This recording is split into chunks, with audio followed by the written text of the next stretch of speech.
Hello dear students. आज इस video में हम देखने वाले हैं source of own capital.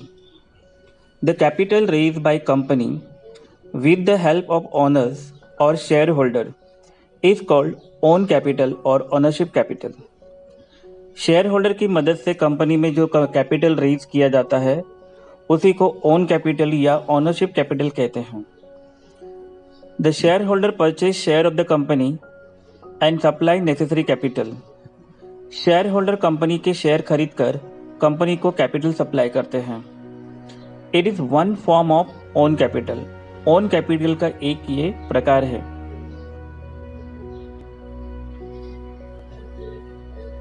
Another form of own capital is retain earning. Own capital का और एक टाइप्स है जिसका नाम है retain earning. It is also known as ploughing back a profit. Ploughing back or profit means undistributed profit reinvestment in the company. It is reinvestment of profit in the business by the company itself. Company profit को वापस अपने business में reinvestment करती है। Retain earning is an internal source of finance. Finance raise करने के लिए retain earning ये इंटरनल सोर्सेस है।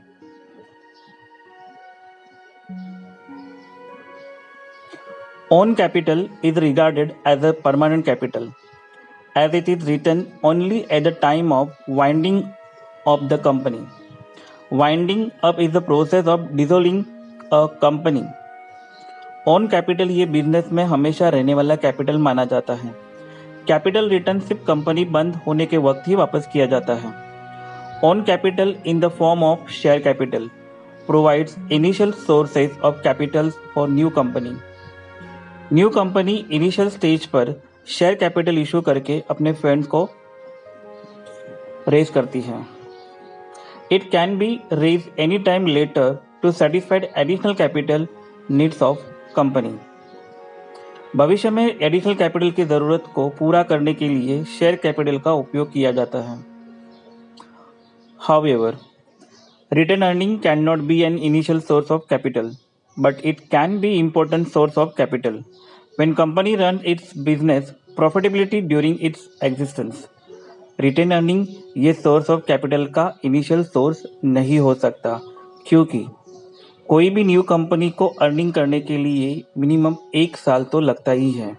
कंपनी को जब प्रॉफिट होने लगता है तभी से रिटेन अर्निंग का ये सोर्स कैपिटल में इम्पोर्टेंट माना जाता है।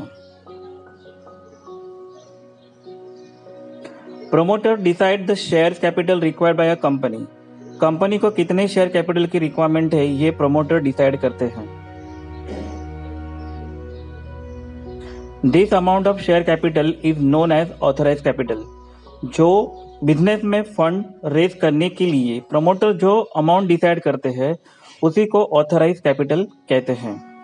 फॉर एग्जाम्पल, टाटा कंपनी को फ्यूचर में 1000 करोड़ की जरूरत है, तो टाटा कंपनी को मेमोरेंडम ऑफ एसोसिएशन के अंदर 1000 करोड़ रुपए कैपिटल के बारे में लिखना पड़ेगा और मेमोरेंडम ऑफ एसोसिएशन की कॉपी कंपनी रजिस्ट्रार के पास सबमिट भी करनी होगी। ऑथराइज कैपिटल को ही नॉमिनल कैपिटल या रजिस्टर्ड कैपिटल कहा जाता है। ऑथराइज कैपिटल को इंक्रीज और डिक्रीज कर सकते हैं, उसके लिए शेयर होल्डर की परमिशंस लेनी पड़ती हैं। There are 2 types of sources of own capital. Number 1, share. Second, retain earning. Shares के अंदर इंक्लूड्स है इक्विटी शेयर कैपिटल और प्रेफरेंशियल कैपिटल।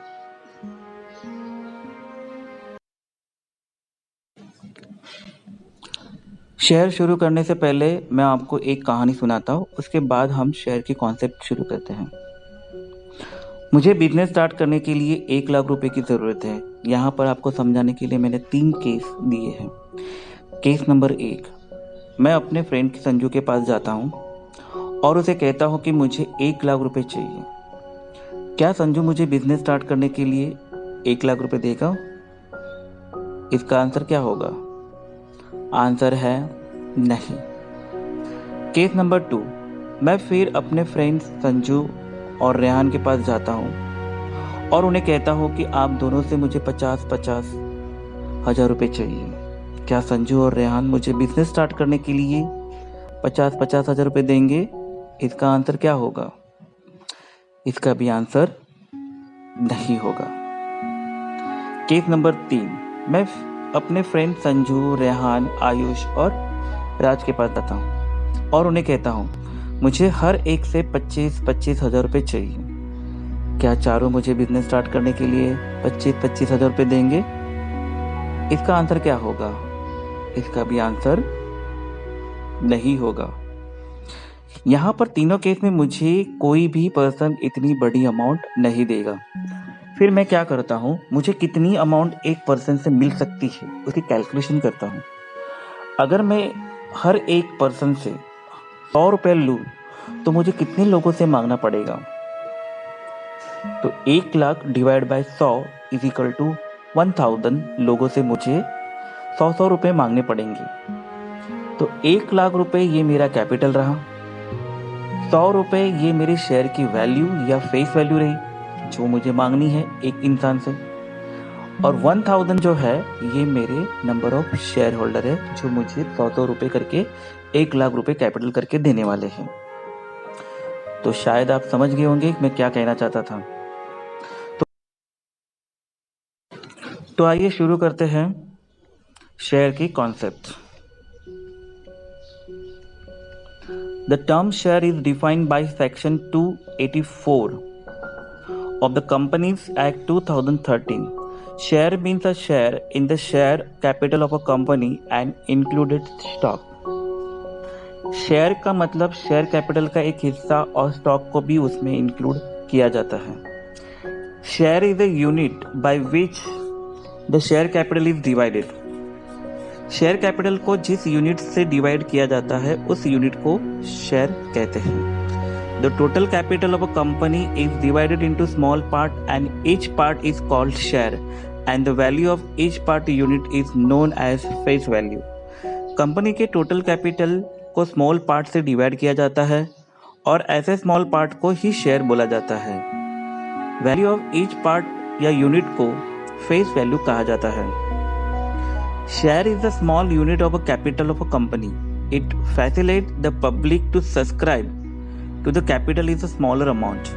कंपनी के शेयर स्मॉल यूनिट होने के कारण आम जनता भी शेयर परचेज करके कंपनी के कैपिटल रेज करने में पार्टिसिपेट कर सकती है।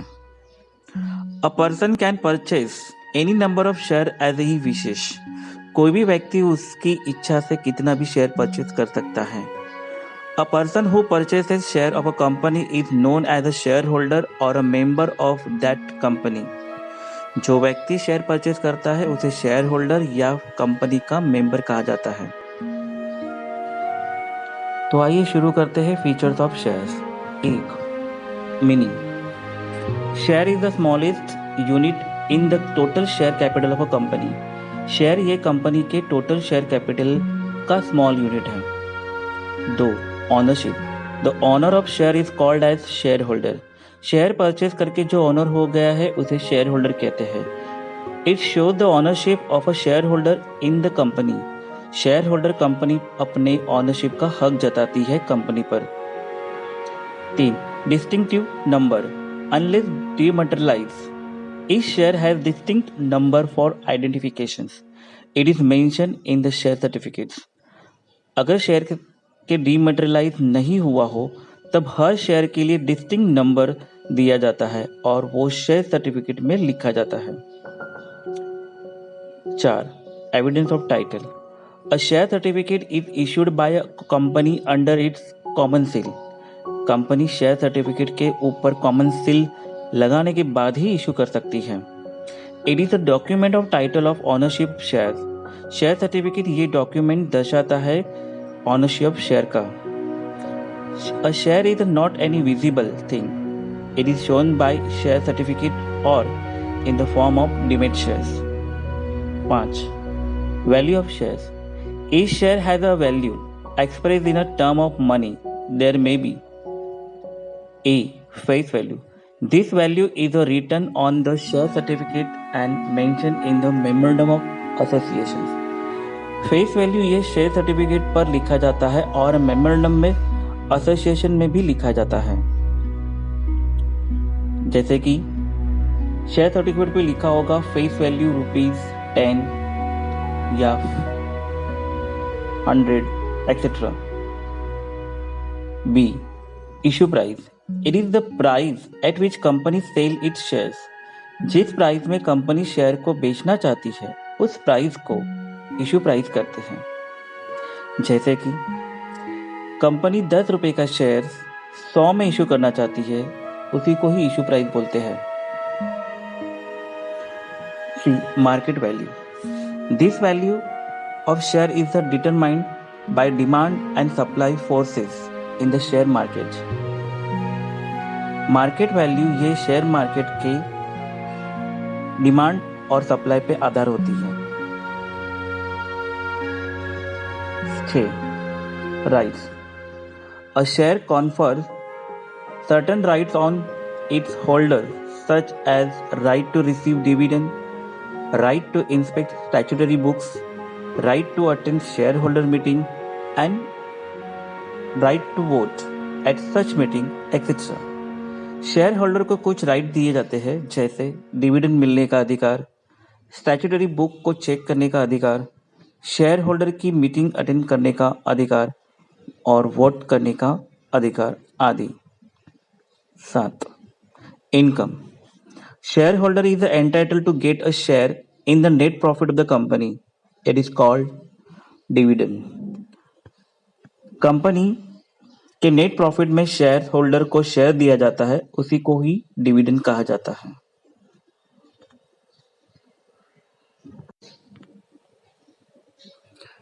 8. Transferability.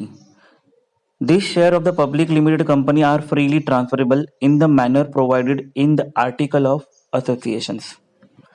आर्टिकल ऑफ एसोसिएशन के अनुसार public limited company share freely transfer कर सकती है। 9. Property of shareholder. Share is a movable property of a shareholder. Share ये शेयर होल्डर की मूवेबल प्रॉपर्टी है, जब चाहे वो किसी को गिफ्ट दे सकता है या फिर वो किसी को बेच सकता है। 10. Kinds of shares. A company can issue 2 kinds of shares. A. Capital shares. B. Preference shares. Company 2 प्रकार के शेयर इशू कर सकती है। A. Equity shares. B. Preference shares. Kinds of share as per the section 43 of the Companies Act 2013. A company can issue different types of shares depending upon right to control, income, and risk. The following chart shows the different kinds of shares. Shares. A. Equity shares. 1. Equity share with the voting rights. 2. Equity share with the differential voting rights. B. Preference shares. 1. Cumulative preference shares. 2. Non-cumulative preference shares. 3. Participating preference share. 4. Non-participating preference share. 5. Convertible preference share. 6. Non-convertible preference shares. 7. Redeemable preference share. 8. Irredeemable preference share. आज के लिए इतना ही, हम कल मिलेंगे नई concept के साथ। Thank you very much.